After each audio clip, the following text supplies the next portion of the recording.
All right, Nathan, we are back for part 2 of our one-hit blunders list. These are the vehicles that they only stuck around for one production cycle before they were mercilessly killed off because either they were too bad or they hit the market at the wrong time or, you know, it just didn't sell well and they were gone.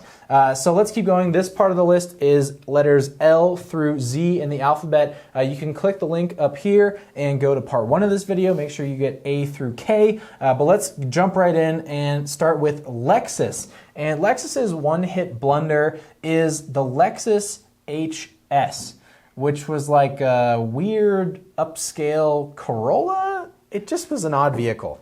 There's a very simple thing. It was just ugly. It was. It was ugly. It's a funny thing because if you look at everything else that Lexus has built, this was one of the most unattractive Lexus ever. Yeah, you know, I think nobody wanted to buy a compact Lexus. I think if you're going to buy a Lexus, you just want something that's a little bit bigger and a little bit more comfortable. Or that has a little bit more pizzazz to it. Or whatever it was, it wasn't the Lexus HS.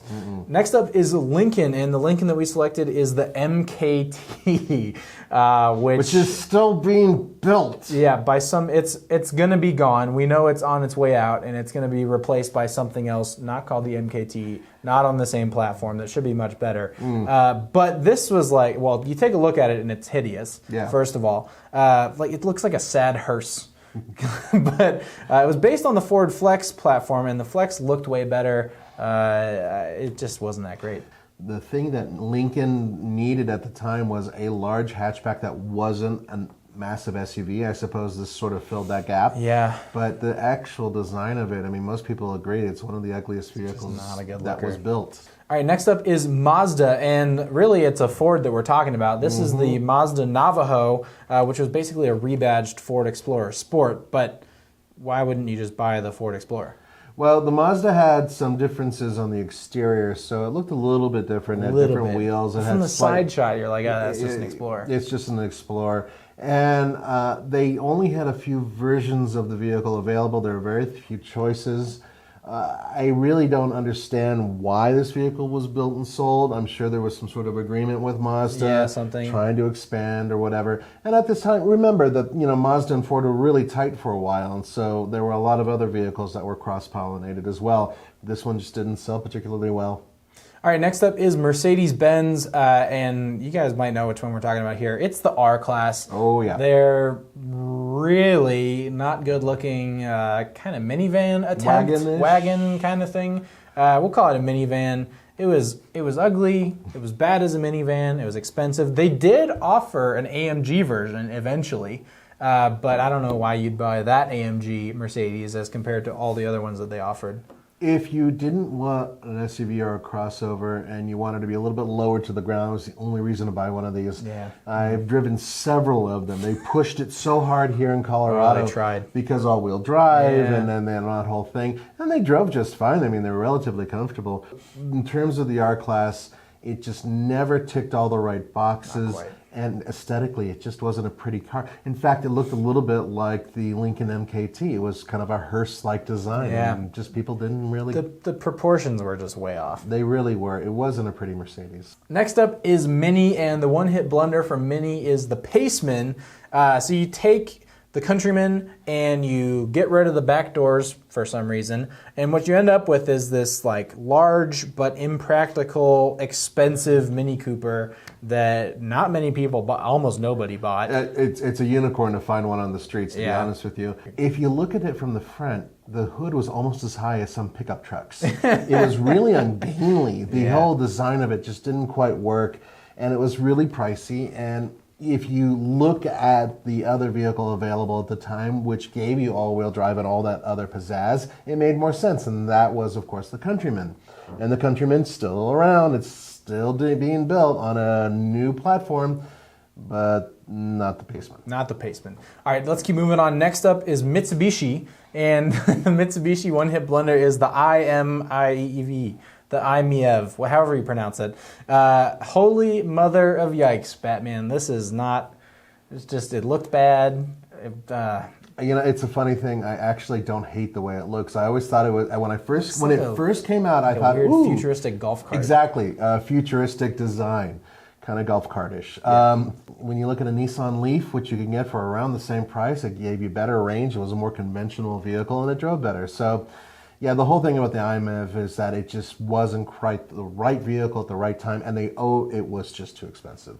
By a long shot. Bad range too. Had horrible range. Yeah. Okay, let's keep moving on. Next up is Nissan. Their one-hit blunder, at least here in the United States, is the Nissan Cube. You could also make an argument for the Juke, I guess, although that kind of had... That had a pretty long, and it sold very well. And we like the Juke. So we're going to talk about the Cube instead. Yeah. Maybe just the wrong market for the Cube? Over here, not so much. They just kind of watered it down and said, well, you know, we wanted to compete against the Scion and against the Hyundai, or not the Hyundai, but the Honda. It had that weird window that wrapped around so you could have less of a blind spot, but it wasn't on this side. It was asymmetrical. Reason. It kind of missed out on that whole thing. But that was the whole point of the design. It was funky. It was really funky. And it had carpet, too, in this one spot on the dash. It had this fuzzy little thing, and so you could put your stuff on top of it. It wouldn't move around. Yeah. Everything about that car was a little off, and it was as if they only did about half of what they needed to do to design it for our streets. Also, the CVT in there with that power plant was incredibly weak, and I drove one of those around Michigan, in Detroit, and people nearly threw Molotov cocktails at me because they knew right off the bat, oh, that's a Nissan, and it's one I hate, and I hate you. It was just no good. Not a great vehicle in any way, shape, or form. Okay, next up is actually a dead brand. It's Pontiac, but we wanted to bring this up just because, well, it's the Pontiac Aztek. That's the one-hit blunder. Oof. Oof. It had a funky design. It was kind of slow, had less than 200 horsepower out of a V6, which is just crazy. It did have all-wheel drive. Tommy would have you think that this was one of the greatest vehicles ever made. Tommy doesn't bother arguing with me about that anymore because I've convinced him to a certain degree that this vehicle is partially responsible for the downfall killing Pontiac. Of Pontiac. They put a lot of money and time into it, and at the same time, the bean counters took away what was an interesting concept and turned it into what is a minivan with cladding that isn't really a minivan because it can't hold that many people, and it's just almost useless. I do think, actually, Nathan, if that vehicle were to come out today with a slightly better design, it would actually sell pretty well because that sort of vehicle is really hot right now. It is. It was maybe a little before its time. In some ways. But also just not particularly good. No, they made a lot of mistakes with that vehicle. Next up is Porsche, and we had a hard time coming up with what we felt like was a good answer for Porsche in terms of one-hit blunders. The vehicle that we chose for this list is the 968 because it was kind of like a replacement for the 944, but instead of just redesigning or updating the 944, they gave us the 968 instead. It was only around for a couple of years. Yeah.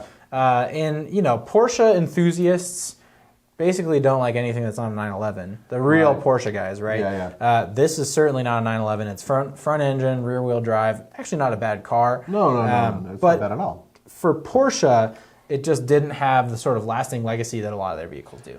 All right, next up is another dead brand, but it was on sale at least for a little bit in recent history here in the United States, and that's Saab. The one-hit blunder from Saab is a vehicle that a lot of you guys might not even know existed because it was here for so short. Yeah. It's called the 94X, and it was essentially a rebadged Cadillac SRX. Right. But gosh, it was slow, unless you got the Aero version, which there was an Aero version, which is hilarious. Aero is Saab speak for fast. For fast, yeah. And a year after the 94X came out, the whole brand was dead. We're sad that Saab is gone. We hope they come back someday, but the 94X was most certainly a one-hit blunder by virtue of the fact that the whole brand died basically after it came out. Yep. Next up is Subaru.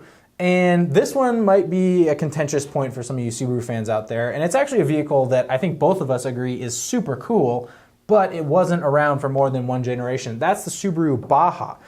So I found this really great quote from when the Baja came out from James Healy for USA Today. Oh, I know. Yeah, and the quote was, "The Baja is a controversial fashion statement with limited utility." And I think that speaks to why it maybe didn't stick around for so long. So one of the issues with the vehicle was the fact that it did have a midgate, kind of like the Chevy Avalanche, that could be moved, but it was a tiny compartment. So it was only about that big, and it would drop down, and you could put surfboards through there, maybe a thin kayak, but little else. And that was one of the problems. Another problem was that vehicle could only legally hold 4 people. There was not a third seat in the back row. Yeah, there was no center seat belt. But here was the cool part.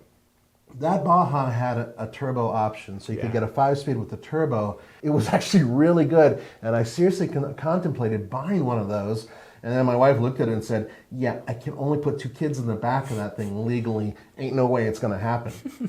But it would have been a great Colorado car. So it had potential, but, there wasn't enough to substantiate the sales, and they decided not to build a second generation. People are still asking Subaru to build a new one. And who knows, maybe there's a lot of mini trucks that are supposedly going to make their way back into the U.S. market. Right. Maybe Subaru brings back the Baja in a couple years to get a piece of that little marketplace. They call it the Baja Brat. The Baja. All right, let's keep moving on. We have a few left here. Next up is Suzuki, and the one-hit blunder from Suzuki is the Kizashi. Yeah, the Kizashi is a real bummer for Suzuki because they built a really good car. They did. It looked a lot like a Jetta, an older Jetta. Yeah. It was, in terms of fit and finish, quite good. It had an all-wheel drive option, which was quite good. Even the CVT, which I'm not a big fan of, was decent for that car. Power was okay, a little bit tepid, but if you got the 6-speed manual with the front-wheel drive on that car, it was a fun car to drive. It was very frugal, relatively inexpensive to buy. It had a great warranty, so it had a lot going for it. You know what didn't go for it well? The financial crisis. That and the name. Oh, yeah, people that too. hated the name. All right, next up is Toyota, and Toyota doesn't have a lot of great options, but there's a couple that we had to choose from. I wanted the Echo on this list. The Echo was one choice. The one that we went with was the Venza, because kind of like the ZDX, the Acura we mentioned in part 1 of this video, it was not that practical. It was the styling was contentious. And I think this Venza might have been a little ahead of its time as well. But when it came out, it just didn't move. It didn't have a lot of cargo capacity for a wagon, and it just couldn't compete with crossovers in terms of popularity. And unfortunately for Toyota, they could never really sell a lot of them. Well, let's keep moving on. Next up is Volkswagen, and the VW that we're talking about here, it's a one-hit blunder, but it's actually another really cool car. It's the Phaeton. And if you don't remember what the Phaeton was, it was essentially a Bentley platform. It was actually built by Bentley with a huge, you could get a W12 engine under the hood. It was like this giant, luxurious sedan that you didn't buy to drive yourself, you bought to be driven in. Unfortunately, here in the United States, Volkswagen has a brand identity that leans much more towards economy, and it was way too expensive for a Volkswagen badge. We're talking about an all-wheel drive vehicle that had incredible horsepower and torque. Super luxurious. Incredible handling. Oh, it was awesome. It was an amazing riding vehicle. Yes, I did drive one, and they looked too much like a Passat, like a big Passat. So if you look at Passat and you looked at that, and you just and I loved the Passat back then. Those years were some of my favorites. Yep. You think I could literally pay half and buy a fully loaded Passat with the W8 at the time. You could get the W8, yeah, right, and all-wheel drive and all that stuff. Why the hell am I buying this thing? The people who bought that vehicle loved German engineering, but didn't want the spotlight on them. Right. You know how many people that was? Like a couple like thousand? A handful. Yeah. So, I mean, why buy a vehicle that's basically a Bentley and not buy a Bentley type thing, right? So that's kind of sort of where the whole thought process was for buyers. They never sold many here. All right, last but not least is Volvo, and the one-hit blunder from Volvo is another actually really cool car. Oh, I love this car. It's the C30. It was that funky little two-door hatchback that front-wheel drive, but really good car.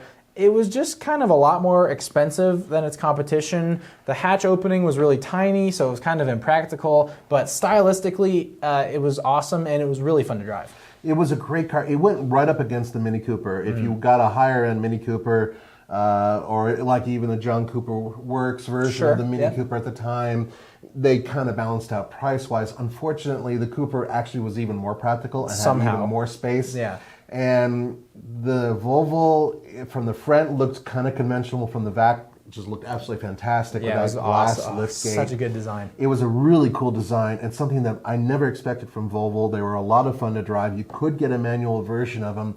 They were never super fast. They were always kind of on the lower end of the speed spectrum. And yeah, they were a little pricey. Unfortunately, they didn't make it to a second generation here in the United States. Thank you guys so much for watching. For the Fastlane Car, I'm Mike Curtis. I'm Nathan Adlin. And please be sure to come back to TFLcar.com for the latest news, views, real-world reviews, and more fun lists just like this one. We'll see you guys next time. Adios.